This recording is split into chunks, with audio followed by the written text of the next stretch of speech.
राघव चड्ढा की मुसीबतें बढ़ती जा रही है। अब नई मुसीबत में वो घिरने वाले हैं। एक तरफ संजय सिंह ने उनके खिलाफ एक लेटर लिखा है जिसमें 7 सांसदों की सदस्यता रद्द करने की बात कही गई है। वहीं दूसरी तरफ राघव चड्ढा की पर्सनली मुसीबत बढ़ती जा रही। सोचिए, जेनजी ने उनकी नाक में दम कर दिया है। पिछले कई दिन में उनके लगभग 2 मिलियन से ज्यादा फॉलोवर घट चुके हैं। सोचिए, राघव चड्ढा ने जब बीजेपी ज्वाइन की, आम आदमी पार्टी को छोड़ा, उसके बाद उसने किसी को सफाई नहीं दी, लेकिन अपने फॉलोवर के लिए उन्हें मजबूर होकर वीडियो बनानी पड़ी। सोचिए, तो राघव चड्ढा की मुसीबतें लगातार बढ़ती जा रही है। जैन जी उनको लगातार अनफॉलो कर रहे हैं। अब खबर यह भी आ रही है कि वो बोट फॉलोवर जो है करवा रहे हैं, यानी कि फेक फॉलोवर बढ़वा रहे हैं ताकि उनके फॉलोवर जो 14 मिलियन समथिंग थे वो उतने ही रहे, कम ना हो। हालांकि अब तक उनके 2 मिलियन फॉलोवर घटने के बाद लगभग 12 पॉइंट समथिंग मिलियन फॉलोवर है। लेकिन सोचिए, ऐसे सांसदों को अरविंद केजरीवाल ने संसद में भेजा था। इसीलिए सोशल मीडिया पर लोग सवाल कर रहे हैं कि आखिरकार केजरीवाल के लिए, आम आदमी पार्टी के लिए लाठियां खाएगा मुसलमान, दलित, पिछड़ा, आदिवासी, लेकिन राज्यसभा जाएंगे मित्तल साहब, राघव साहब, मलाई ये लोग खाएंगे। एक एक करके देखिए, ये हैं मेराज मलिक, जम्मू कश्मीर विधानसभा में आम आदमी पार्टी के इकलौते विधायक। ये पिछले 230 दिन से जेल में बंद थे। किसमें? पीएसए में।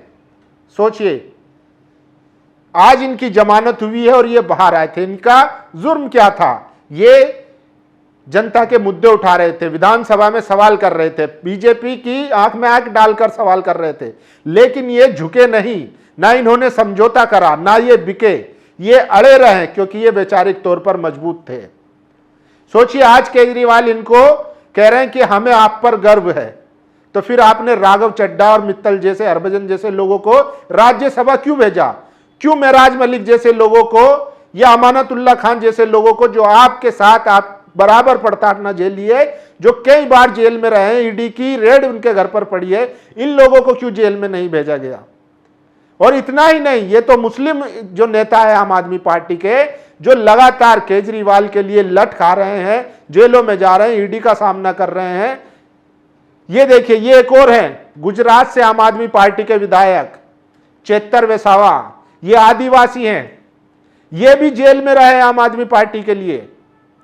सोचिए, ये खुद ही नहीं, इनकी पत्नी तक को जेल में डाल दिया गया था बीजेपी द्वारा, लेकिन ये बिके नहीं, ना झुके, ना इन्होंने समझौता किया। ये लड़े, जेल गए, फिर वहां से जमानत पर बाहर भी आए। लेकिन क्या कभी केजरीवाल ने सोचा है कि इन जैसे आदिवासी नेताओं को, जो इनके लिए जान दे रहे हैं, जेलों में जा रहे हैं, इनको राज्यसभा क्यों नहीं भेजा गया? आपने उन लोगों को भेज दिया जिनका ना कोई जमीन है, जो एक रेड में, एक ईडी सीबीआई की रेड में अपना पाला पलटकर उधर चले गए। तो केजरीवाल पर लोग सवाल उठा रहे हैं, और जो कि हकीकत भी है। क्या सिर्फ एससी, एसटी, ओबीसी, माइनॉरिटी इनके लिए डंडे खाएगा, इनके झंडे उठाएगा? वो राज्यसभा क्यों नहीं जा सकता?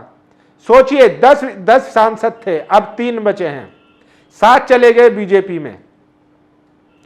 तो चाहे वो आम आदमी पार्टी हो, समाजवादी पार्टी हो, तमाम सेक्युलर पार्टियां जो हैं, उनको सोचना पड़ेगा कि आखिर जो उनका कार्यकर्ता उनके लिए जेल जा रहा है, लाठी खा रहा है, उनको वो सदनों में क्यों नहीं भेज रहे हैं? क्या बीजेपी की हिम्मत हो सकती थी कि वो मेराज मलिक, अमानतुल्लाह खान या चेतर वसावा जैसे लोगों को तोड़ पाते, खरीद पाते? एक एग्जाम्पल है संजय सिंह, जो वैचारिक तौर पर मजबूत है, 6 महीने जेल में रहे, लेकिन समझौता नहीं किया, ना बिके। तो सोचिए, केजरीवाल को अपने ऊपर चिंतन करने की जरूरत है, और अभी भी वक्त है कि वो ऐसे लोगों को सदन में भेजें जो जमीन से जुड़े हुए हों, जो पार्टी के लिए लॉयल हों। तभी मतलब एक भी इनके पास जो सांसद है, 10 सांसद, उसमें एक भी एससी, एसटी, ओबीसी और मुसलमान नहीं है। वहीं दूसरी तरफ केजरीवाल ने जज सवर्णकांता शर्मा के खिलाफ मोर्चा खोल दिया। उन्होंने साफ मना कर दिया है कि मैं उनके सामने पेश नहीं होने वाला हूं। आज वो राजघाट पर आए, महात्मा गांधी की समाधि पर आए, उन्होंने कहा कि हमारे पास एक ही विकल्प बचा है सत्याग्रह का। जैसे गांधी जी ने सत्याग्रह किया था उसी तरीके से हम सत्याग्रह करेंगे, लेकिन मैं कोर्ट में सुनवाई के दौरान पेश नहीं होने वाला हूं। तो सोचिए, ये बात केजरीवाल कह रहे हैं तो सुनी जा रही है। ऐसे कितने मुसलमान, आदिवासी, दलित, पिछड़े जो हैं वो जेलों में बंद हैं, जिनको साफ पता है कि ये जज जो है आरएसएस की विचारधारा से आता है, ये हमारे साथ इंसाफ नहीं करेगा। सोचिए उमर खालिद के मामले में क्या हो रहा है, शरजील इमाम के मामले में क्या हो रहा है। वही जज उनकी बेल रिजेक्ट कर रहे हैं जिन पर आरोप लगते हैं कि ये बीजेपी से इन्फ्लुएंशियल है या आरएसएस से एफिलिएटेड हैं, उनको जमानत नहीं मिलती है। 6 साल से जेल में बंद है, ट्रायल तक नहीं हुआ है। सुप्रीम कोर्ट कहता जरूर है कि जेल अपवाद है और बेल अधिकार है, लेकिन वो दिखाई नहीं देता। सोचिए, अगर यही बात कोई उमर खालिद, शरजील इमाम, इमरान ताहिर कोई बोल देता तो फिर क्या उसी तरीके से मीडिया में ये चीजें दिखाई जाती, बात दिखाई जाती?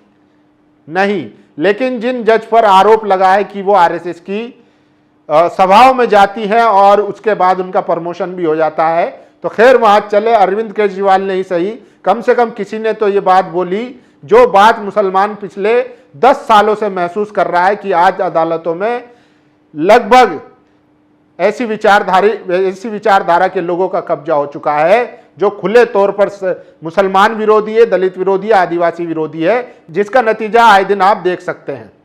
चाहे वो शरजील का मामला, उमर खालिद का मामला, ऐसे कई मामले हैं जहां पर सीधे तौर पर लगा कि अब बेल मिलेगी लेकिन नहीं मिली। तो ये बड़ी खबर है। वहीं दूसरी तरफ राघव चड्ढा को मजबूर होकर अपने जेनजी फॉलोवर के लिए सफाई देनी पड़ी। उन्होंने कहा कि बताइए क्या मैं गलत हूं? अगर मैं गलत हूं तो क्या वो मेरे साथ जो 7 सांसद आए हैं क्या वो भी गलत हैं? सोचिए, इनका तर्क समझिए कि ये अपने आप को सही ठहराने के लिए 7 लोगों का साथ ले रहे हैं। तो फिर इसका मतलब जिन 2 मिलियन लोगों ने आपको अनफॉलो किया है उनको आप बेवकूफ समझते हैं, उनको आप गलत ठहरा रहे हैं। क्या वो रोटी नहीं खा रहे? क्या वो नहीं समझते कि पॉलिटिक्स में क्या चल रहा है और आप किस तरीके से डर गए या किस तरीके से समझौता कर लिया? जनता वोट देती है आम आदमी पार्टी को, बीजेपी के खिलाफ, बीजेपी की विचारधारा के खिलाफ, और आम आदमी पार्टी ने उन वोटों का इस्तेमाल करके आपको राज्यसभा भेजा और अब आपने उन वोटरों के साथ, उस जनता के साथ विश्वासघात करके अपने जाति मफाद के लिए आपने बीजेपी के साथ चले गए। सारी आपकी विचारधारा जो है धरी की धरी रह गई। यही राघव चड्ढा है जो कहते थे बीजेपी गुंडों की पार्टी है। तो अब इनके खिलाफ मोर्चा खुला हुआ है और जो खबर आ रही है, सोचिए जेनजी की पावर समझिए कि अब इन्होंने केजरीवाल को सफाई नहीं दी, आम आदमी पार्टी को सफाई नहीं दी, मीडिया में किसी को सफाई नहीं दी, लेकिन जेनजी फॉलोवर को सफाई दी। तो समझिए जेनजीओ की ताकत को। और उन्होंने अभी तो सिर्फ अनफॉलो करा है। इनके खिलाफ अगर मोर्चा सही से खोल दिया जाए तो फिर सोचिए ये मजबूर हो जाएंगे वापस जाने के लिए। लेकिन एक बार इनकी जो हकीकत है, जो असलियत है, वो सामने आ चुकी है। अब नहीं लगता कि केजरीवाल या आम आदमी पार्टी इनको वापस लेगी। लेकिन इतना तय है कि इस देश में किस तरीके से विधायकों को, पार्टियों को खरीदा जाता है, उनको डराया धमकाया जाता है। पिछले 11-12 सालों में यही चल रहा है, जिसका नतीजा आप बंगाल चुनाव में देख सकते हैं। कल वोटिंग होने वाली है, लेकिन वहां पर 3 लाख से ज्यादा अर्धसैनिक बल पड़े हुए हैं। लोग पूछ रहे हैं कि ये इतने सैनिक और इतनी फोर्स, इतनी पुलिस और इतनी सिक्योरिटी बंगाल चुनाव में आ गई, ये पुलवामा के टाइम कहां थी? कैसे वो आतंकवादी घुस गए और 26 लोगों को हमारे मार दिया, और फिर उसके बाद जो है पॉलिटिकल मुद्दा बनाकर उसको चुनाव में प्रचार भी किया जाता है। तो ये बड़ी खबर है कि राघव चड्ढा की मुसीबतें लगातार बढ़ती जा रही है। वहीं दूसरी तरफ आम आदमी पार्टी के लिए जेल जाने वाले, चाहे वो चेतर वसावा हो, गुजरात से आदिवासी विधायक, या फिर मेराज मलिक हो, जम्मू के डोडा से विधायक जो जेल में रहे 230 दिन।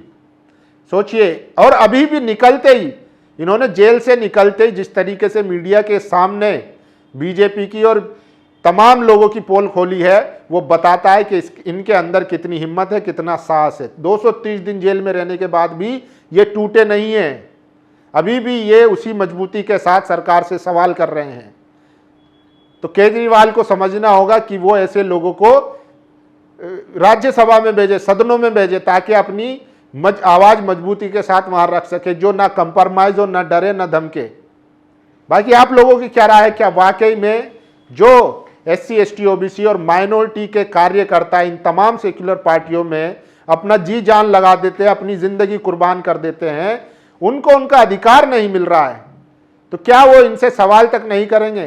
क्या अरविंद केजरीवाल, लगता है कि अरविंद केजरीवाल अपनी गलती सुधारेंगे और आने वाले दिनों में अगर उन्हें मौका मिलता है तो SC ST OBC और माइनॉरिटी के लोगों को सदन में भेजने का काम करेंगे, या फिर अचानक से जो धन्ना सेठ हैं उन्हीं को पैसा लेकर फिर से राज्यसभा में भेजने का काम करेंगे? आप लोगों की क्या राय, अपनी राय जरूर दीजिए। शुक्रिया। नेशनल दस्तक की आपसे गुजारिश है कि अगर इसको बचाना चाहते हैं तो नेशनल दस्तक को सब्सक्राइब करने के लिए रेड कलर के सब्सक्राइब बटन को दबाएं, फिर बेल आइकन की घंटी दबाएं। नेशनल दस्तक को बचाने के लिए बहुत जरूरी है कि हर खबर को शेयर करें, लाइक करें, कमेंट जरूर करें।